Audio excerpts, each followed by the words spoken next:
Next theorem है that is the be a connected graph having exactly 2k vertices of 4 degree, then G consists of universal graph, or G can be decomposed into k universal graphs such that these universal graph are edge disjoint subgraph। मतलब क्या कहती है ये theorem कि कोई भी graph G है हमारे पास V, E और इसके पास कितने 2k वर्टिसेस ऐसे हैं जो क्या है ओड डिग्री के हैं, ठीक है। और हमें प्रूव क्या करना है कि जो G है वो डिकम्पोज्ड होता है इनटू के यूनिवर्सल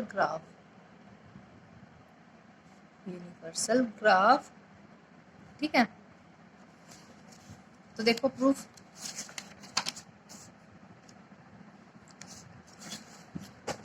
हम लेके चलते हैं G कोई भी ग्राफ है V, E और इसके पास क्या है 2k वर्टिसेस हैं जिनकी डिग्री क्या है ओड है।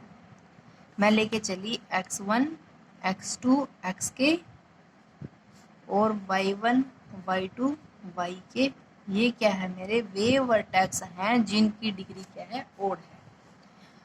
और G मेरा क्या है कनेक्टेड ग्राफ है। अगर मैं G डैश इंट्रोड्यूस कराऊं, ठीक है, G डैश के अंदर कह रहा है V, E डैश, ठीक है।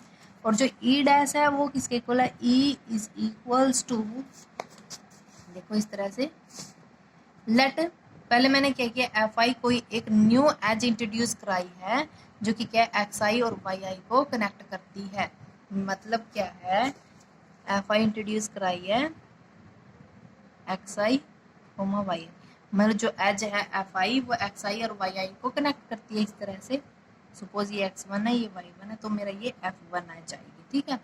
तो जो मेरा g डैश इंट्रोड्यूस कराया है उसके अंदर e डैश किसके इक्वल है, e dash is equals to e union F I, ठीक है। अब देखो यहाँ पे e यूनियन एफ आई बोलो या फिर i की वैल्यू कहाँ तक वेरी करेगी 1 to k, that is e is equals to e union f1, f2, f3। Now degree of xi और yi इन g डैश। अब देखो जो z के अंदर जो ये वर्टेक्स लिए हैं मैंने x1, x2, xk, y1, y2, yk, इनकी डिग्री क्या है ओड है। और जो g डैश के अंदर मेरा अगर f1 है इसमें क्या हो रहा है x1 की डिग्री 1 इंक्रीज हो रही है ना, then 1 plus degree of x1 in g। Similarly या फिर मैं अगर मैं यहाँ पे i इंट्रोड्यूस कराऊँ 1 plus degree of x i in g, ठीक है। सिमिलरली y के लिए लिख सकती हूँ that is degree of y i's in g dash, that is degree of, तो वो क्या होगी 1 plus degree of y i in g, ठीक है। और जो डिग्री ऑफ एक्स आई और वाई आई है जी के अंदर वो क्या है ओड है। अगर मैं उसमें 1 ऐड कर दूं तो क्या बनेगी E1 बनेगी। मतलब कि जो जी डैश के अंदर हर एक वर्टेक्स की डिग्री क्या हो रही है E1 हो रही है। तो जो मेरा जी डैश है वो क्या बनेगा आइलर ग्राफ बनेगा। अगर ये आइलर ग्राफ है देयरफॉर देखो यहाँ पे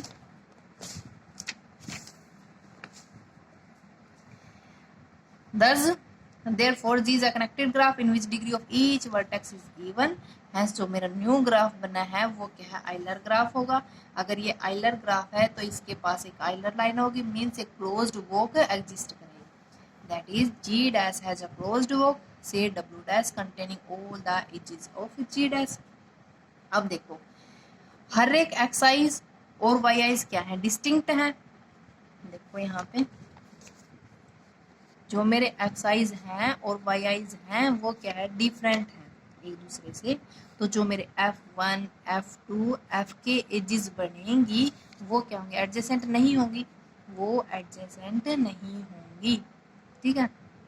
तो जो मेरी क्लोज्ड वॉक W डैश मैंने कहा है कि भाई जो G डैश है वो आइलर ग्राफ है, तो जो W डैश है वो क्या क्लोज्ड वॉक है G डैश के लिए। अगर मैं इसमें से अगर मैं F1 रिमूव कर दूं तो मेरे पास जो ये W डैश है आफ्टर रिमूविंग ऑफ F1 तो वो क्या हो जाएगी ओपन वॉक हो जाएगी। Now removal of dies F from W dash F1 gives and open walk in G dash connecting x1 and y1, ठीक है। तो मेरे पास क्या एक ओपन वॉक एग्जिस्ट कर गई। सिमिलरली अगर मैं उस डब्ल्यू डैश में से अब जब मैंने F1 निकाला तो क्या हुआ, एक ओपन वॉक बच गई मेरे पास। अब उस ओपन वॉक में से अगर मैं F2 रिमूव कर दूं, जो कि क्या है X2 और Y2 को कनेक्ट करती है, ठीक है, अगेन मेरे पास क्या बनेगा, ओपन वॉक एग्जिस्ट करेंगी। तो अगर मैं इसी तरह से इस प्रोसेस को अगेन एंड अगेन रिपीट करूं तो मेरे पास क्या है, F1 से लेके Fk तक ये सारी की सारी एजेस रिमूव हो जाएंगी और मेरे पास कितने k ओपन वॉक एग्जिस्ट करेंगे। Hence, after the removal of all the edges, we get exactly k open walks connecting xi's and yi's, and thus the graph J is decomposed into k open walk. Open walk है तो इसका मतलब वो कौन सा graph है, universal graph है, and these universal graph are edge disjoint subgraph. Thank you.